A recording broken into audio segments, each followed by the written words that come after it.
प्रिय सद्गुरू श्री रणजित महाराज यांचा जयंती उत्सव आपण साजरा करतो. जयंती ज्यांच्या कीर्तीला अंत नाही,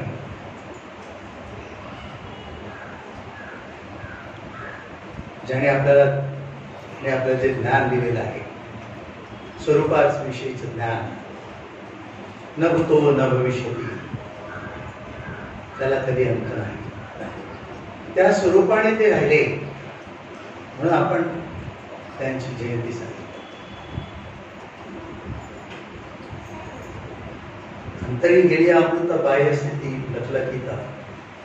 ती स्थिती झाल्यानंतर संत म्हणून कसे वागतात हे बोलून काय सांगणार.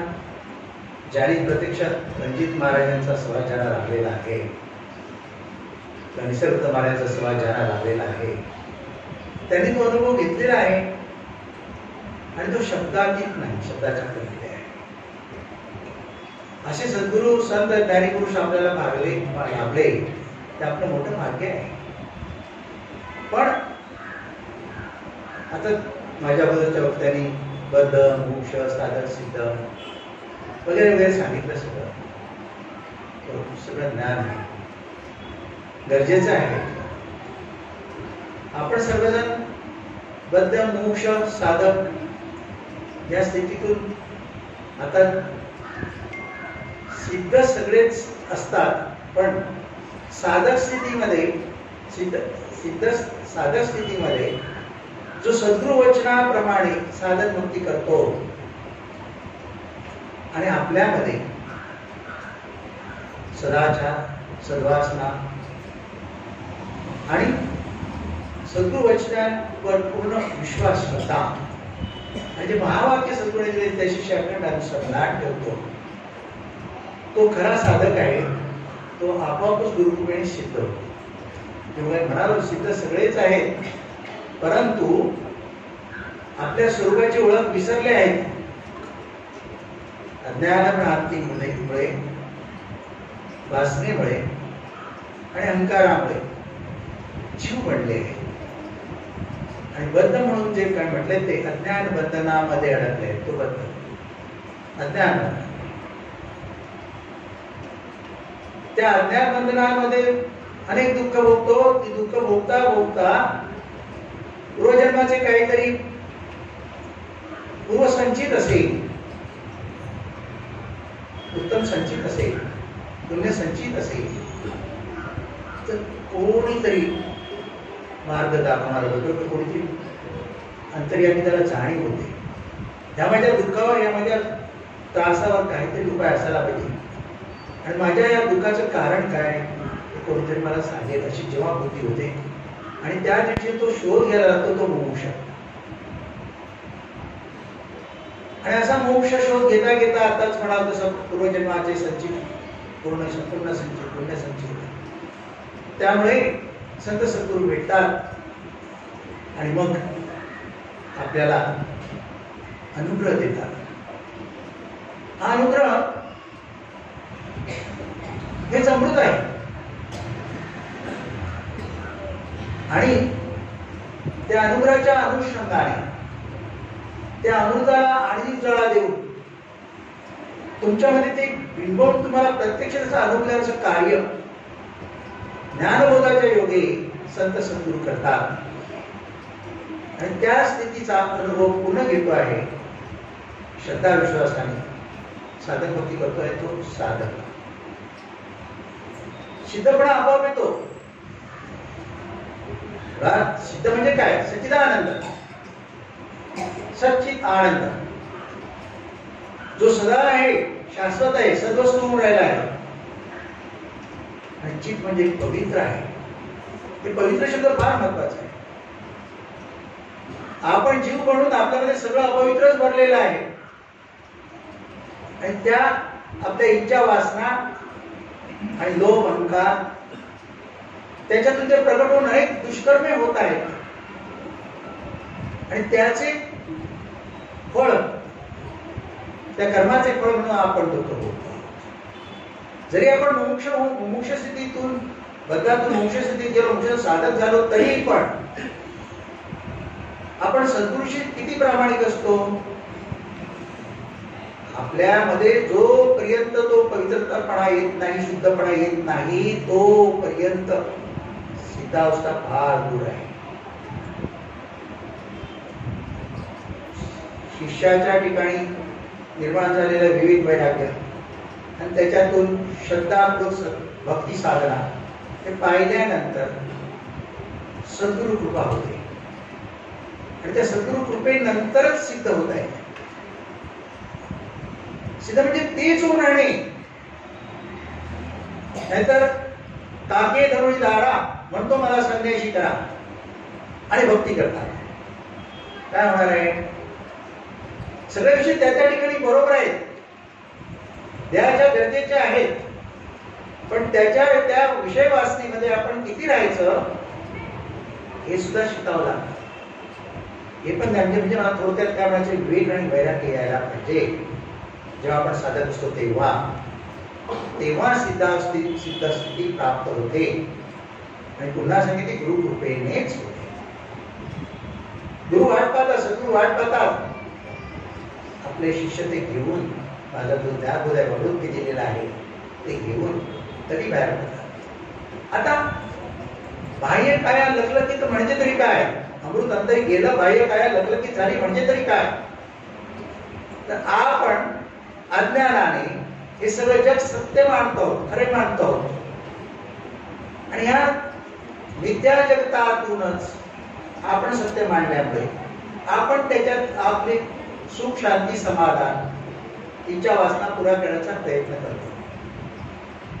म्हणजे जगाचं मूळ स्वरूप तुम्हाला कळलं पाहिजे, ती ज्ञानदृष्टी प्राप्त झाली पाहिजे. ते अंतरी अमृत गेलं ज्ञानबोधाचं, महावाक्याचं, आणि तिथे प्रामाणिकपणे साधन भक्ती केली तर ती दिव्यदृष्टी प्राप्त होते. आणि त्या दिव्यदृष्टीतून हे जग मिथ्या आहे कळते आणि सारखं बदलणार आहे. ह्याच्या मागे मी लागलो तर भोगजळाच्या मागे लागणे आहे, हे स्वप्नवत आहे, हे कधी मला शाश्वत सुख देणार नाही, इथे फसगतच आहे, ह्याच्या मागे लागायचं नाही. हा विवेक होणे आणि त्याच्यात वैराग्य निर्माण होणे, तेव्हा बाह्य काया लखलखीत असं कळले असं म्हणतात. म्हणजे विश्वाचं स्वरूप मायावी कळलं पाहिजे. पिंड ब्रह्मांड एकच, तुमची काया आणि विश्व वेगळे नाही. दोन्ही पंचभाव ते तीन गुण याचेच बनलेले आहेत. आणि ते चैतन्य तुमच्यामध्ये आहे, ते सत्य नित्य शाश्वत आहे आणि पवित्र आहे, आणि ते तुमचे निज स्वरूप आहे. ती स्वरूप स्थिती तुमच्या अंगी पाडते. साधन भक्ती केल्यावर प्रपंच त्याच्या आड येत नाही. विवेक वैराग्य प्राप्त झालं तर. वैराग्य म्हणजे काही टाकणे नाही, सोडणे नाही, आणि विवेक म्हणजे काय, किती, कसं त्याच्याशी व्यवहार करायचं कळणे. हा सगळा अभ्यास झाला पाहिजे साधन भक्तीमध्ये. आणि मग सत्य ज्यांना ते अमृत अंतरी गेलं आणि स्वरूपस्थिती प्राप्त झाल्यानंतर त्यांचे व्यवहार कसे असतात हे शेवटी सांगतात. मग ती व्यक्ती कशी वागते, म्हणून सुरुवातीला काय म्हणालो, हे ज्ञान शोधायला कुठे जायची गरज नाही. महान विभूतींचे जीवनचरित्र पाहिले, त्यांची आठवण सदोदित केली, ते देवरूपाने कसे जगले. नेहमी अव्यक्त स्थितीमध्ये राहून व्यक्तात सहजपणे राहिले. व्यक्तरूपाने आपल्या समोर सहजपणे कसे व्यवहार त्यांनी केले, जगात कसे व्यवहार केले, त्यांची विचारधारा काय होती, हे जर आठवले तर आपण ते आपल्यामध्ये अंगीकारले तर आपली स्थिती सहज होणार आहे. ती शोधायला बाहेर जायची गरज नाही. आपल्याला ते भेटलेच होते, भेटले आहेत. होते म्हणजे सुद्धा चुकीचं आहे, कारण व्यक्तरूपाने भेटले होते, पण अव्यक्त रूप त्यांचं सदोदित आहे. आणि त्यांचं व्यक्तरूप जे स्वरूप म्हटलं येते ते आणि आपण वेगळे नाही. आपण अज्ञानामध्ये जीव बनले आहोत आणि अय्यप्पाने दिलेल्या नावाने त्या ओळखीने वागतो आहोत, म्हणून आपण वेगळे झालेले आहोत. हे सगळं मिथ्या आहे, क्लेशदायक आहे, दुःखदायक आहे. फक्त माझ्या स्वरूपामध्ये सुख शांती समाधान आहे दिसलेली नाही. आणि तेच अमृत वाणी आणि अमृत वचन सद्गुरूकडून प्राप्त झालेलं आहे. हे साधन अभ्यास केले की तुम्हाला सहजपणे स्वस्वरूपी राहून राहता येईल. निसर्गदत्त महाराजांनी सांगितलं, स्वला जाणणे स्वस्थ राहा. तुझ्या ठिकाणी असणारी शुद्ध जाणीव चैतन्य रूपाने वावरते आहे.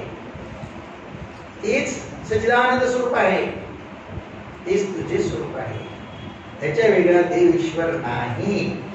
म्हणून अमंगळ आहे त्याचा त्याग करा, अहंकार आहे त्याचा त्याग करा, विषय वासना अतिरिक्त आहे त्याचा त्याग करा. सद्भावना, सदाचार आणि सद्गुरूच्या प्रती सदा विश्वास आणि भक्तीमध्ये नित्य नेम एवढं जर केले तर तुमच्यामध्ये ती प्रकटपणे अमृत वावरते आहे आणि त्याचा परिणाम दिसून येईल. लोक तुमचे चरण वंदन करतील आणि तुम्ही बोलाल ते सत्य.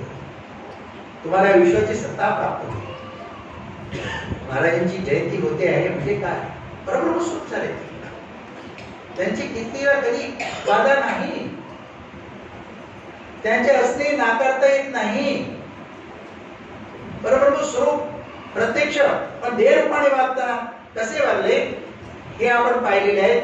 निसर्गदत्त महाराज, रणजित महाराज,